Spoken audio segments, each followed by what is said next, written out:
নমস্কার। আজকের আলোচনা বোদা ও তার রাষ্ট্রচিন্তা।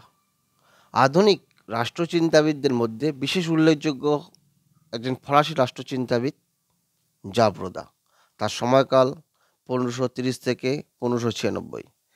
তার রাষ্ট্রদর্শন বিষয়ক সার্বভৌমত্ব তত্ত্ব, নাগরিক তত্ত্ব, বিপ্লব তত্ত্ব প্রভৃতি ধারণাগুলি সমকালে ও পরবর্তীকালে রাষ্ট্রচিন্তার জগৎকে দারুণভাবে প্রভাবিত করে।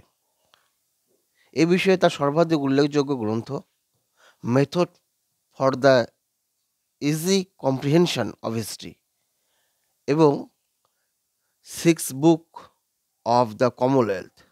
তিনি রাষ্ট্রের হাতে ধর্মমুক্ত সার্বভৌম ক্ষমতা কেন্দ্রীভূত হওয়ার সপক্ষে অভিমত ব্যক্ত করে আধুনিক শক্তিশালী রাষ্ট্র প্রতিষ্ঠার ভিত্তি সুদৃঢ় করেন। রাষ্ট্রচিন্তার ক্ষেত্রে ষোড়শ শতকের এই চিন্তাবিদের অবদান স্মরণ করে ইতিহাসবিদ অ্যালেন বলেছেন, বোদা ছিলেন এই শতকের ফরাসি এবং সম্ভবত সকল রাষ্ট্রচিন্তাবিদদের মধ্যে সর্বাপেক্ষা শক্তিশালী। বোদা রাষ্ট্রচিন্তার প্রধান দিকগুলো হল রাষ্ট্রের প্রতিষ্ঠা। বোদার মতে রাষ্ট্র হল বিষয় সম্পত্তি সহ বিভিন্ন পরিবারের সমষ্টি, যা সার্বভৌম শক্তি ও যুক্তির দ্বারা শাসিত এবং শক্তির উপর নির্ভরশীল। অর্থাৎ তার মতে রাষ্ট্র কোনো ব্যক্তিসমূহের সমষ্টি নয়। পরিবারের সংখ্যা ক্রমে বাড়তে থাকলে সম্পত্তির দখলকে কেন্দ্র করেই লড়াই শুরু হয়। এই লড়াইয়ে বিজয়ী শ্রেণী পরাজিত শ্রেণীকে কৃতদাসে পরিণত করে নিজেদের সার্বভৌম শক্তি প্রতিষ্ঠা করে। এইভাবে রাষ্ট্রের উৎপত্তি ঘটে। ন্যায় বিচার ও প্রজা কল্যাণ। বোদার মতে সুসংহত কোনো রাষ্ট্র প্রথমেই ন্যায় বিচার ও প্রতিরক্ষার বিষয়ে নজর দেবে।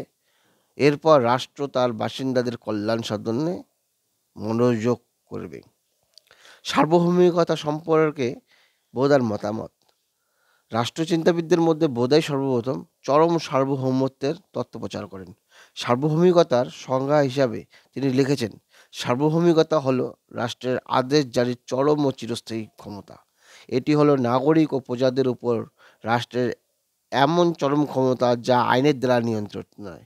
তার মতে একমাত্র রাষ্ট্রেই চরম সার্বভৌম ক্ষমতার অধিকারী। রাষ্ট্রের এই ক্ষমতার অন্যান্য সংগঠন থেকে রাষ্ট্রকে পৃথক করেছে। রাষ্ট্র ও সরকারের শ্রেণীবিভাগ। এরিস্টটলের অনুসারে বোদা রাষ্ট্র ও সরকারকে 3টি শ্রেণীতে ভাগ করেছেন: রাজতান্ত্রিক, অভিজাততান্ত্রিক এবং গণতান্ত্রিক। সার্বভৌম ক্ষমতা একক ব্যক্তির হাতে থাকলে তা রাজতান্ত্রিক, কয়েকজনের হাতে থাকলে তা অভিজাততান্ত্রিক এবং সংখ্যাগরিষ্ঠ জনগণের হাতে থাকলে তা গণতান্ত্রিক রাষ্ট্র বলে বিবেচিত হয়। বোদার মতে একাধিক শ্রেণীর সমন্বয়ে গঠিত মিশ্র রাষ্ট্র কখনোই রাষ্ট্র নয়, তা হলো নৈরাজ্য। নাগরিকতা সম্পর্কে বোদার অভিমত। বোদার নাগরিকতাকে অত্যন্ত সংকীর্ণ অর্থে দেখেছেন। তিনি সকল ব্যক্তিকে রাষ্ট্রের নাগরিক বলে মনে করেন না। তার মতে পরিবারের প্রধান ব্যক্তি নাগরিক বলে গণ্য হবে। বোদার মতে নাগরিক হলো সেই সকল স্বাধীন মানুষ যারা একটি সার্বভৌম ক্ষমতার নিয়ন্ত্রণাধীন। তিনি কৃতদাসদের নাগরিক বলে স্বীকার করেননি। বিপ্লব। রাষ্ট্রকে জীবদেহের সঙ্গে তুলনা করে বোদা লিখেছেন, জীবদেহের মতো রাষ্ট্রেরও জন্ম আছে, বৃদ্ধি আছে এবং মৃত্যু আছে। রাষ্ট্রের মৃত্যু অর্থাৎ অবক্ষয়ের মধ্য দিয়ে রাষ্ট্রের পরিবর্তন ঘটে এবং সার্বভৌম ক্ষমতা এক কর্তৃপক্ষের হাত থেকে অন্য কর্তৃপক্ষের হাতে চলে যায়। সার্বভৌম ক্ষমতার এই স্থানান্তরকে বোদা বিপ্লব বলে অভিহিত করেছেন।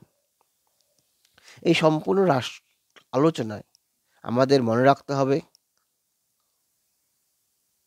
রাষ্ট্রচিন্তাবিদ বোদার সময়কাল 1530 থেকে 1596। তিনি কোন দেশের রাষ্ট্রচিন্তাবিদ? ফরাসি রাষ্ট্রচিন্তাবিদ।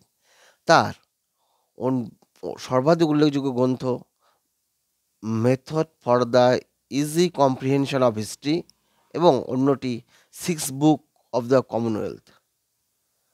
তার রাষ্ট্রচিন্তার মূল প্রতিপাদ্য বিষয় রাষ্ট্র, সার্বভৌমিকতা, রাষ্ট্র ও সরকারের শ্রেণীবিভাগ, নাগরিক এবং বিপ্লব।